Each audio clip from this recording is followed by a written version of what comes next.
الله الله الله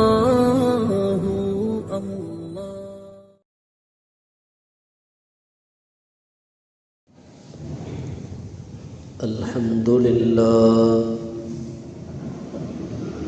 الحمد لله وكفى وسلام على عباده الذين اصطفى. أما بعد فأعوذ بالله من الشيطان الرجيم. بسم الله الرحمن الرحيم. إنا نحن نزلنا الذكر وإنا له لحافظون. وقال رسول الله صلى الله عليه وسلم: خيركم من تعلم القرآن وعلمه، أو كما قال عليه الصلاة والسلام. سبحان ربك رب العزة عما يصفون، وسلام على المرسلين، والحمد لله رب العالمين.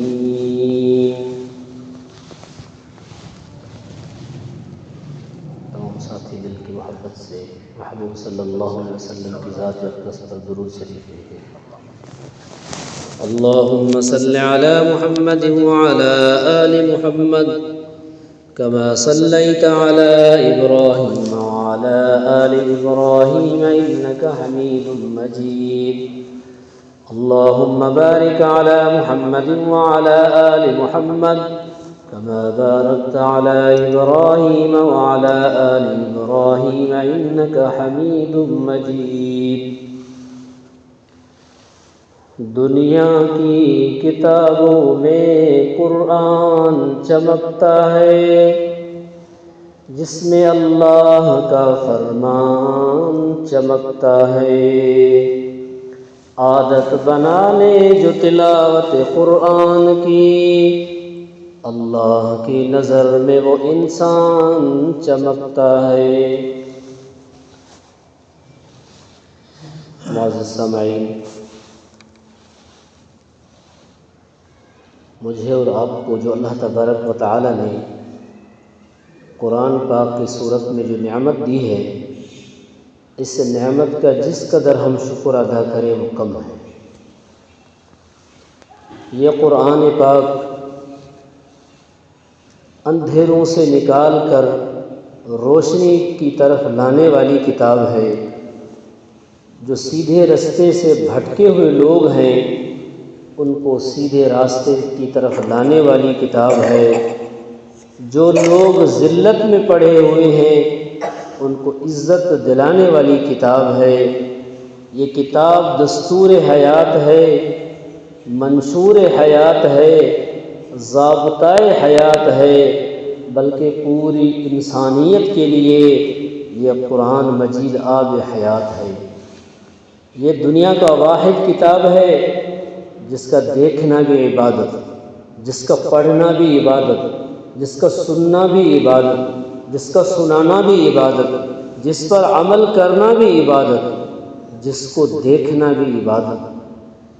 اس قدر یہ بابرکت کتاب ہے جس کے بارے میں آپ علیہ الصلاۃ والسلام نے فرمایا: تبرک بالقرآن فإنہ کلام اللہ. اس قرآن پاک کی حقیقی برکتیں حاصل کرنے کی کوشش کرو، کیونکہ یہ اللہ کی کلام، اللہ کی کتاب ہے، اللہ رب العزت کا کلام ہے. فرمایا گیا بادشاہ کا جو کلام ہے، یعنی بادشاہ کی جو بات ہوتی ہے وہ تمام کلاموں کا بادشاہ ہوا کرتا ہے، دنیا کی تمام باتوں کا بادشاہ ہوا کرتا ہے. جو اللہ تبارک و تعالیٰ کا کلام ہے وہ تمام کلاموں کے اوپر ایسی فضیلت رکھتا ہے جیسے بادشاہ کو عوام پر فضیلت ہے. معزز سامعین، ہم دیکھتے ہیں ایک ظاہر میں خالی کپڑا ہے، وہ کہیں بھی پڑا ہوتا ہے، ہمارے دل میں اس کی کوئی عظمت نہیں.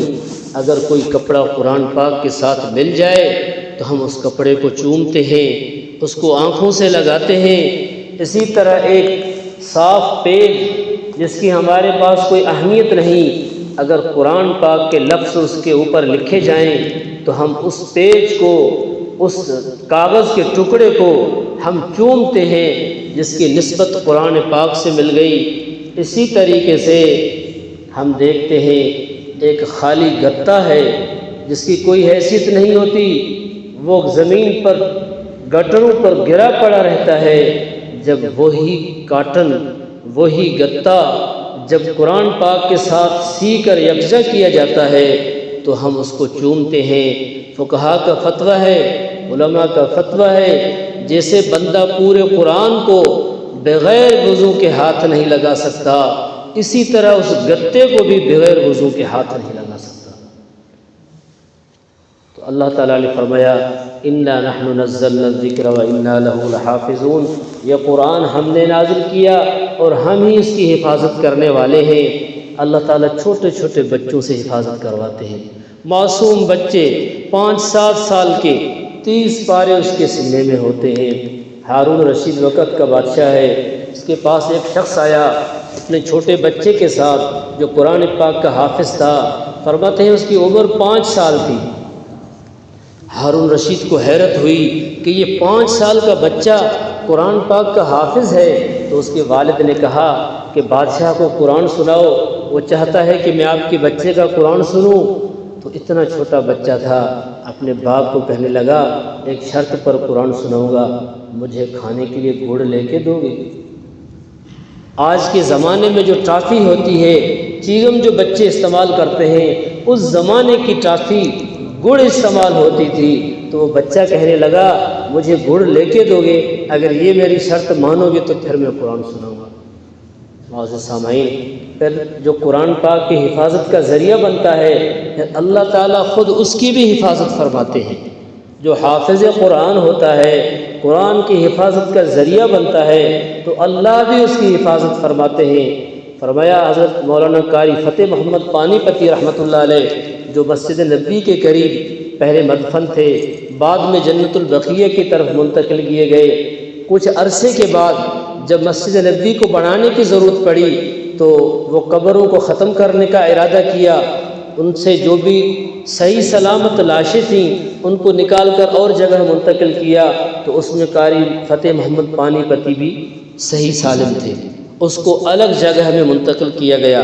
جب مسجد کی توسیع کی پھر ضرورت پڑی مسجد نبوی کی، پھر ان قبور کو جب کھودا گیا تو حضرت فتح محمد کی جو ہے قبر سالم تھی، تو کسی نے ان کے گھر والوں سے، ان کے رشتہ داروں سے یہ پوچھا کہ جب بھی حضرت جو ہے مسجد نبوی کے قریب جو قبر ہیں ان کو کھودی جاتی ہے تو حضرت فتح محمد پانی پتی رحمۃ اللہ علیہ صحیح سالم ہوتے ہیں، جیسے آج ہی ان کا انتقال ہوا ہو۔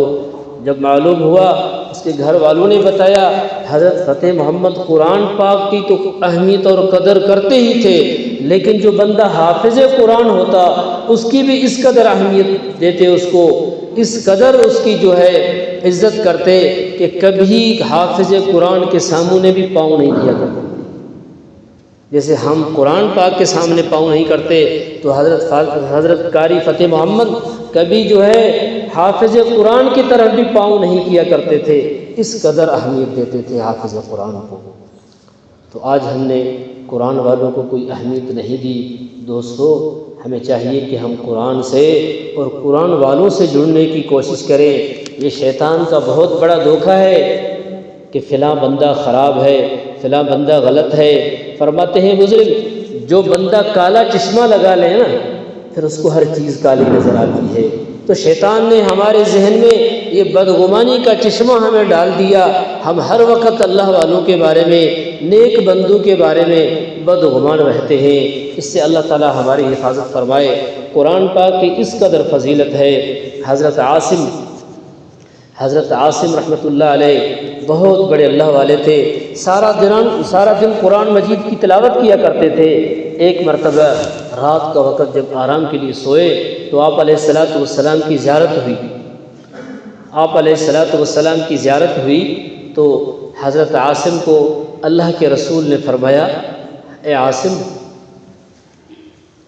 میرے قریب ہو جاؤ، تم سارا دن قرآن پاک کی تلاوت کرتے ہو، میں تمہارے لبوں کو بوسہ دوں۔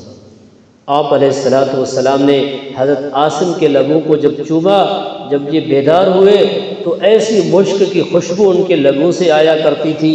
بار بار ان سے شاگرد پوچھا کرتے تھے، حضرت آپ کے منہ سے یہ اتنی خوشبو، اس قدر مشک اور عنبر کی خوشبو کیسے آتی ہے؟ آپ کیا چیز منہ میں رکھتے ہیں؟ حضرت بہت زمانے تک تو وہ بات راز میں رکھی۔ ایک قریبی خدمت گزار نے جب اصرار کیا تو حضرت نے فرمایا، یہ وہی واقعہ ہے جو آپ علیہ السلام نے میرے منہ کو بوسہ دیا، اس کے بعد یہ خوشبو آتی۔ تو دوستو، ہمیں چاہیے کہ ہم جو قرآن پاک کی تلاوت کرنے والے بنیں، قرآن پاک کو سمجھنے کی کوشش کریں اور قرآن پاک پر عمل کرنے کی کوشش کریں۔ اگر ہم نے قرآن پاک کی طرف دھیان نہ دیا تو قرآن پاک میں ایک آیت کے اندر فرمایا گیا، وقال الرسول یا رب انکم اتخذوا ھذا القرآن مہجورا۔ آخرت کے منظر میں، محشر کے میدان میں آپ علیہ السلام اللہ سے فریاد کریں گے، شکایت کریں گے اس قوم کی، اس امت کی جو قرآن پاک کو چھوڑ دیتے ہیں۔ فرمایا وقال الرسول یا رب، رسول کہے گا یا اللہ، اے رب، انکم اتخذوا ھذا القرآن مہجورا، اس قوم نے آپ کے قرآن کو چھوڑ دیا، جو ہماری شفاعت کا آخری آسرا ہے، آخری ذریعہ ہے، وہ اگر ہمارے خلاف ہو جائیں تو پھر ہمارا چھٹکارے کا کیا ذریعہ بن سکتا ہے؟ تو دوستو، ہمیں ہر وقت چاہیے کہ ہم قرآن پاک سے جڑے رہیں، قرآن پاک سے محبت رکھیں۔ کم سے کم قرآن پاک سے محبت بھی انسان کو پتہ نہیں کہاں سے کہاں پہنچا دیتا ہے۔ حضرت مولانا طارق جمیل دامت برکاتہم فرماتے ہیں، ہمارے پنجاب کے علاقے میں ایک چرواہا تھا جو بکریاں چرایا کرتا تھا، سارا دن محنت مزدوری کرتا تھا۔ جب وہ فوت ہو گیا تو اس کے قبر مبارک سے خوشبو آنے لگی، جنت کی خوشبو۔ لوگ حیران ہو گئے، یہ کوئی بڑا ولی تو نہیں تھا، کوئی عالم، کوئی حافظ تو نہیں تھا، یہ کوئی بڑا دیندار تو نہیں تھا، یہ تو عام ایک چرواہا ہے جو بکریاں چروایا کرتا تھا۔ اس کا کون سا ایسا عمل ہے جس کی وجہ سے اس کی قبر سے خوشبو آ رہی ہے؟ فرماتے ہیں جب اس کا معلوم کیا ان کے گھر والوں سے تو پتہ چلا کہ وہ چرواہا پوری زندگی جب بکریاں چروایا کرتا تھا، آخری زمانے میں، آخری وقت میں، آخری عمر میں اس کے دل میں یہ افسوس ہوا، یہ جو ہے دل میں ایک کڑن پیدا ہوئی کہ میں نے قرآن پاک صحیح نہیں سیکھا، میں نے قرآن پاک کی تعلیم کو نہیں پڑھا، نہیں اس کے مطابق زندگی گزاری۔ پھر وہ کیا کرتا تھا؟ جب فارغ ہوتا اپنے کاموں سے، آ کے قرآن پاک کھول کے بیٹھ جاتا تھا اور روتا تھا، یا اللہ آپ نے یہ سچ فرمایا، اللہ آپ نے یہ بھی سچ فرمایا۔ اسی طریقے سے روزانہ الف لام میم سے لے کر والناس تک پورے قرآن پاک کی زیارت کرتا تھا اور روتا تھا، یا اللہ یہ آپ نے سچ کہا، اے اللہ آپ نے یہ سچ فرمایا، ہم کمزور ہیں، اللہ ہمیں اس پر چلنے کی توفیق عطا فرما۔ پھر پتہ چلا کہ اس کو اس قرآن کی محبت نے کہاں سے کہاں، چرواہا سے اس کی جنت کو بہشت کا باغ بنا دیا۔ تو دوستو، اگر ہم بھی قرآن پاک کے ساتھ جڑے رہیں گے، محبت رکھیں گے، قرآن پاک پڑھتے رہیں گے، پڑھاتے رہیں گے، تو انشاءاللہ العزیز ایک دن ایسا آئے گا کہ اللہ تعالیٰ ایسا راضی ہوگا کہ ہمارے تصور اور وہم و گمان میں بھی نہیں ہے۔ فرمایا اگر یہی قرآن پاک کوئی بچہ حافظ ہو جائے تو اس کے کیا کہنے، قیامت کے دن اللہ تعالیٰ اس کے والدین کو ایسا سونے کا تاج پہنائے گا جس کی ایک موتی، ایک ہیرا اگر اس دنیا میں ظاہر ہو جائے تو پورے دنیا کی جو سورج اور چاند ہے ان کی روشنی ختم ہو جائے، اور اس ایک موتی کی جو ہے، ایک ہیرے کی جو روشنی ہوگی، وہ اس قدر قیمتی تاج اللہ تعالیٰ اس کے والدین کو پہنائیں گے۔ آج تو ہم اپنے بچوں کو اسکولی تعلیم دیتے ہیں، ہمارے مشائخ فرماتے ہیں اسکولی تعلیم بالکل دلواؤ، انگریزی تعلیم دلواؤ، لیکن ان کو انگریز نہ بناؤ، کیونکہ وہ اسلامی انداز سے رہیں، اسلامی وضاقت سے رہیں، اسلامی طریقے سے اپنا زندگی گزاریں، محبوب صلی اللہ علیہ وسلم کی سنتوں کے اتباع کرنے والے بنے، تو پھر ان کو بھلے انگریزی تعلیم دیا جائے۔ تو دوستو بھائیو، ہمیں چاہیے کہ ہم قرآن پاک کے ساتھ تعلق جوڑیں اور آج کے بعد یہ عہد کریں اور عزم کریں کہ انشاءاللہ العزیز ہمیں جتنا بھی وقت ملے گا ہم تنہائی میں بیٹھ کے وہ قرآن پڑھیں گے۔ جب قرآن پڑھیں گے یقین جانو جب بندہ سچے دل سے قرآن پڑھتا ہے، ایمانی کیفیت میں قرآن پڑھتا ہے، حضرت عثمان رضی اللہ تعالیٰ عنہ فرماتے تھے جو بندے کے دل میں ایمان کی حقیقی حلاوت اور مٹھاس ہو تو وہ بندہ جتنا بھی قرآن پاک کی تلاوت کرے ان کا دل نہیں بھرتا، جتنے قرآن پاک پڑھا کرے ان کو اور بھی زیادہ جو ہے طلب ہوتا ہے کہ میں قرآن پڑھوں۔ ایک عاشق قرآن کا مختصر واقعہ سنا کہ میں اپنی بات کو سمیٹتا ہوں۔ فرماتے ہیں ایک بندہ تھا، اس قدر قرآن پڑھتا تھا، اس قدر قرآن کی تلاوت کیا کرتا تھا، اللہ تعالیٰ نے عبادت میں ایسی مزہ رکھا ہے، قرآن پاک تلاوت کی الگ مزہ ہے اور جو ہے ذکر کی الگ ایک مزہ ہے، اور اسی طریقے سے درود شریف پڑھنے کا اپنا مزہ ہے، لیکن ہم گناہوں کی وجہ سے اس مزے سے غافل ہیں، اس حقیقت سے غافل ہیں۔ فرمایا کہ وہ نوجوان جس کا نام ہی تھا عاشق قرآن، اللہ تعالیٰ نے قرآن کی ایسی محبت اس کے دل میں رکھی کہ وہ رات کو جب قرآن پاک کی تلاوت کیا کرتا تھا، 2 رکعت کی نفل جب شروع کرتا تھا تو پوری رات قرآن پاک کی تلاوت کرتے ہوئے اس کو گزر جاتی تھی۔ جس رات اس بندے کی اس عاشق قرآن کی شادی ہوئی، اپنی اہلیہ کو کہا کہ آپ بھی 2 رکعت نماز پڑھیں، میں بھی مسجد میں پڑھ کے آتا ہوں، پھر آپس میں حال احوال کرتے ہیں۔ اللہ کی شان، یہ نوجوان مسجد کی طرف چلا گیا اور نماز پڑھنے شروع کیا اور تلاوت شروع کر دی۔ تلاوت کے اندر ایسی مٹھاس اس کو محسوس ہوا کہ تلاوت کرتے رہے فجر کی اذان آ گئی۔ شادی کی رات کی بھی ان کو پتہ نہیں چلا کہ مجھے اور بھی کوئی کام ہے۔ ایسی محبت قرآن کے ساتھ تھی ان لوگوں کو۔ معزز سامعین، دعا ہے اللہ تعالی ہمیں اگر ان جیسی معمولی بھی کوئی دے دے تو ہمارے لیے کافی ہے۔ آپ علیہ الصلوۃ والسلام نے حضرت آخری ایک اور بھی واقعہ ذہن میں آ گیا صحابہ کرام کا۔ آپ علیہ الصلوۃ والسلام نے فرمایا ابیہ مجھے قرآن سناؤ۔ اللہ کے رسول کو فرمایا ابی بن کعب رضی اللہ نے، اے یا رسول اللہ قرآن تو آپ پر نازل ہوا، میں آپ کو کیسے سناؤں؟ فرمایا آپ بھی سناؤ گے کیونکہ مجھے یہی حکم ملا ہے۔ حضرت ابی بن کعب حیران ہو گئے، یا رسول اللہ اللہ نے میرا نام لے کر کہا اس کا قرآن سنو۔ اللہ کے رسول نے فرمایا ہاں ابیہ اللہ تعالیٰ نے تیرا نام لیا، فرمایا کہ ابیہ سے قرآن سنو، کہو کہ وہ پڑھے۔ میرے محبوب آپ بھی قرآن سنو گے، میں اللہ بھی اس کا قرآن سنوں گا۔ کس قدر اخلاص سے وہ قرآن پڑھا کرتے تھے کہ اللہ تعالیٰ فرمائش کرتے ہیں کہ صحابیوں سے کہ قرآن پڑھو میں سنوں۔ تو دعا اللہ تعالیٰ ہمیں ایسی محبت نصیب فرمائے، قرآن پاک کے ساتھ ایسا تعلق نصیب فرمائے۔ دعا ہے اللہ تعالیٰ جب تک ہمیں زندہ رکھے، اسلام پر زندہ رکھے، جب موت کا فیصلہ کرے تو ہمیں قرآن پاک کی محبت کے ساتھ، کلمے کے ساتھ اور شہادت والی موت نصیب فرمائے۔ آخر دعوانا الحمدللہ رب العالمین۔ چند کلمات توبہ کے پڑھیں گے کیونکہ بندہ بار بار توبہ کرتا ہے۔ مشائخ فرماتے ہیں گاڑی جب بندہ چلاتا ہے تو اس کو ٹوننگ کی ضرورت پڑتی ہے۔ دنیا اس گناہوں کی، دنیا میں انسان گندگی کے ماحول میں، گناہوں کے ماحول میں رہتا ہے تو اس کو بار بار توبہ کی ضرورت ہوتی ہے۔ اس لیے چند کلمات توبہ کے میں پڑھوں گا، آپ میرے ساتھ پڑھیں، انشاءاللہ بعد میں دعا کریں گے۔ بسم اللہ الرحمن الرحیم۔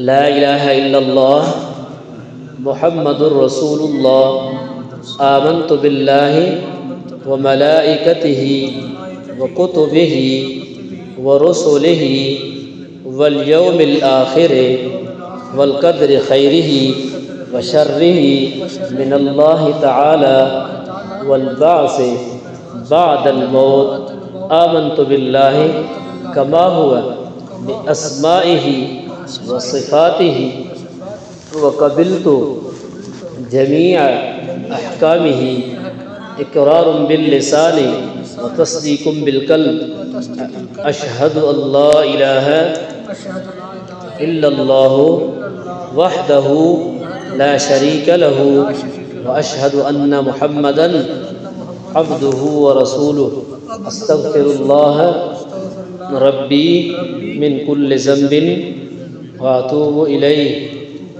برحمتک یا ارحم الراحمین۔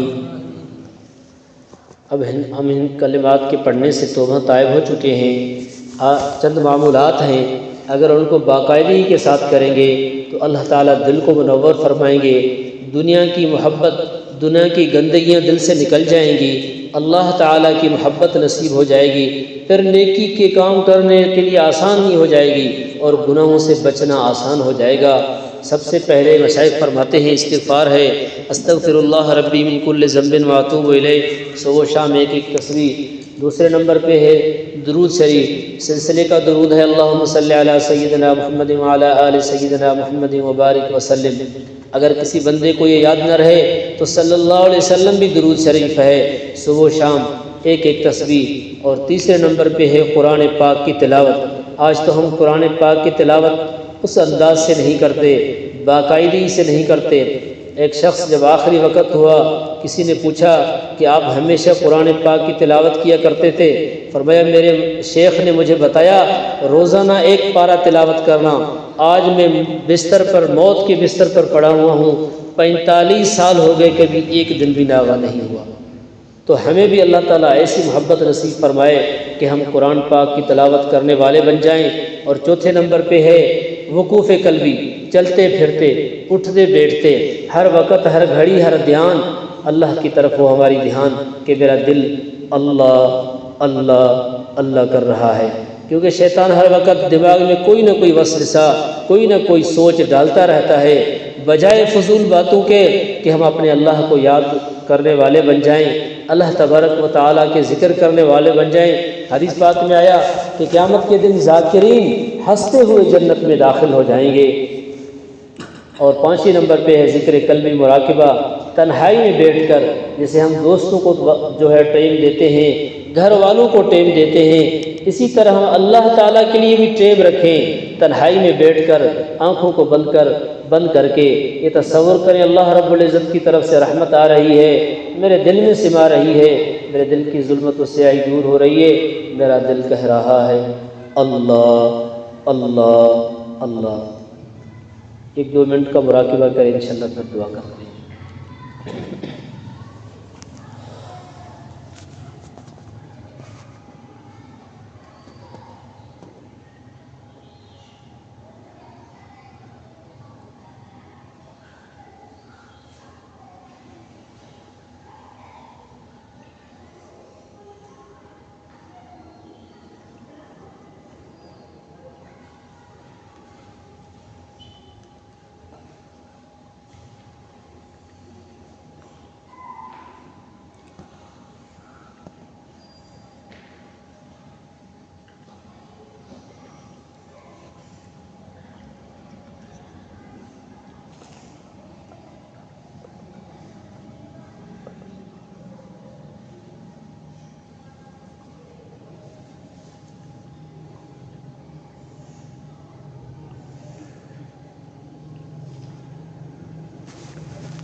لا إله إلا الله محمد رسول الله اللهم لك الحمد كما أنت أهله وصل على محمد كما أنت أهله وافعل بنا ما أنت أهله فإنك أهل التقوى وأهل المغفرة اللهم ربنا آتنا في الدنيا حسنة وفي الآخرة حسنة وقنا عذاب النار وادخلنا الجنة مع الأبرار يا عزيز يا غفار يا رب العالمين اللهم إنا نسألك من خير ما سألك منه نبيك محمد صلى الله عليه وسلم ونعوذ بك من شر ما استعاذ منه نبيك محمد صلى الله عليه وسلم وأنت المستعان وعليك البلاغ ولا حول ولا قوة إلا بالله۔ کریم اللہ، ہم ظاہر میں بندے ہیں، حقیقت میں نہایت ہی گندے ہیں۔ اللہ ہماری باطن کی گندگی کو ختم فرما، اللہ ہماری باطن کی ظلمت کو ختم فرما، اللہ ہمارے گناہ معاف فرما، عیبوں کی پردہ پوشی فرما۔ اللہ وہ گناہ جو دن میں کیے ہیں معاف فرما، وہ گناہ جو راتوں میں کیے ہیں معاف فرما، اللہ وہ گناہ جو تنہائی میں کیے ہیں معاف فرما، اللہ وہ گناہ جو محفلوں میں کیے ہیں معاف فرما۔ اے کریم پروردگار، وہ گناہ جو ہمیں یاد ہے معاف فرما، اللہ وہ گناہ جو ہم کر کے بھول چکے اللہ وہ بھی معاف فرما۔ اے کریم پروردگار، تمام صغیرہ اور کبیرہ گناہوں کو معاف فرما، خطاؤں سے درگزر فرما، پوری امت مسلمہ کے حال پر رحم فرما۔ اللہ پوری امت کے گناہوں کو معاف فرما، پوری امت کی بخشش فرما۔ اے اللہ جو بیمار ہیں ان کو شفاء کاملہ عاجلہ نصیب فرما۔ اللہ جو مقروض ہیں ان کے قرضوں کو اپنے غیب کے خزانوں سے پورا فرما۔ اللہ جو بے روزگار ہیں ان کو حلال روزگار عطا فرما۔ اے اللہ جو صاحب روزگار ہیں ان کے رزقوں میں برکتیں عطا فرما۔ اے حنان و منان پروردگار ہم سب کو حج بیت اللہ نصیب فرما۔ اللہ روزہ رسول اللہ صلی اللہ علیہ وسلم کی زیارت نصیب فرما۔ محبوب صلی اللہ علیہ وسلم کے ہاتھوں سے حوض کوثر کا جام نصیب فرما۔ اے کریم اللہ جو بے اولاد ہیں ان کو نیک صالح اولاد نصیب فرما۔ اللہ جن کے اولاد نافرمان ہیں ان کو فرما بردار بنا، ماں باپ کی آنکھوں کی ٹھنڈک بنا۔ اے کریم پروردگار، اے حنان و منان پروردگار، جو نوجوان بچے بچیاں رشتوں کے لیے پریشان ہیں اللہ ان کو نیک صالح رشتے نصیب فرما۔ اے اللہ ہمارے تینوں حرم کی حفاظت فرما، حرم بیت اللہ کی حفاظت فرما، اللہ حرم مدینہ کی حفاظت فرما، اللہ حرم بیت المقدس کی حفاظت فرما۔ ایک کریم پروردگار مظلوم مسلمانوں کی مدد فرما۔ اے اللہ فلسطین کے مسلمانوں کی مدد فرما۔ اے کریم اللہ ایک بچہ روتا تھا آپ کے محبوب صلی اللہ علیہ وسلم بے چین ہو جاتے تھے، اللہ یہاں تو ہزاروں بچے تڑپ رہے ہیں، زخموں سے چور ہیں، اللہ رحم کی نگاہ فرما، ظالموں کو عبرت کا نشان بنا۔ اے کریم اللہ پوری امت مسلمہ کے حال پر رحم فرما، ہمارے ملک پاکستان کے حال پر رحم فرما، ہمارے علاقے کو دین کا مرکز بنا۔ اے کریم اللہ ہمارے جتنے عزیز و اقارب مشائخ والدین اس جہاں سے فوت ہو چکے اللہ سب کی کامل مغفرت فرما۔ اللہ بالخصوص میرے والد اور اس مسجد کے بانی حاجی عبدالکریم حاجی خلیل صاحب کے والد کی خصوصی مغفرت فرما۔ اللہ ان کے علاوہ جتنے بھی مرحومین ہیں اللہ آپ کے پاس تو ہر ایک کی لسٹ ہے، ہر ایک کا نام ہے، اللہ سب کی خصوصی مغفرت فرما، سب کو کامل جنت الفردوس میں جگہ عطا فرما۔ اے اللہ سب کو جنت الفردوس میں اعلیٰ سے اعلیٰ مقام عطا فرما۔ اے کریم پروردگار، اے حنان و منان پروردگار، جو دینی خدمت گزار ہیں، دین کے کاموں میں مصروف عمل ہیں، چاہے خانقاہی صورت میں ہیں، چاہے مدارس اور مکاتب کی صورت میں ہیں، اللہ چاہے دعوت و تبلیغ کی صورت میں ہیں، اللہ سب کی بھرپور مدد فرما۔ اللہ ہم کمزوروں کو اپنے دین کی خدمت گزاری کے لیے قبول فرما۔ اے کریم اللہ، اے اللہ ہمیشہ ہم نے امت مسلمہ کی جو ہے پستی دیکھی ہے، اللہ ذلت دیکھی ہے، اللہ امت مسلمہ کی عزت عطا فرما، امت مسلمہ کو عزت رفتہ نصیب فرما، اللہ امت مسلمہ کی عزت دکھا۔ اے کریم اللہ ہم اپنے کرتوتوں سے واقف ہیں، اے اللہ ہمارے کرتوتوں کو تو نہ دیکھ، محبوب صلی اللہ علیہ وسلم کی گنبد خضرا کو دیکھ، اللہ اس کے صدقے ہمارے حال پر رحم فرما، کرم فرما۔ اے کریم اللہ، اے حنان و منان پروردگار، جن ساتھیوں نے دعاؤں کے لیے کہا اللہ سب کو شفاء کاملہ عاجلہ نصیب فرما، جن پریشانیوں کے لیے کہا اللہ ان کو امیدوں سے بڑھ کر دنیا آخرت کی بھلائی عطا فرما، دنیا آخرت کی پریشانیوں اور تکلیفوں سے بچا، اللہ اس دنیا سے ایمان، اسلام اور احسان کاملہ کے ساتھ ہمارا خاتمہ بالخیر فرما۔ ربنا تقبل منا انک انت السمیع العلیم وتب علینا انک انت التواب الرحیم۔ صلی اللہ تعالی علی خیر خلقہ سیدنا محمد وآلہ واصحابہ اجمعین برحمتک یا ارحم الراحمین۔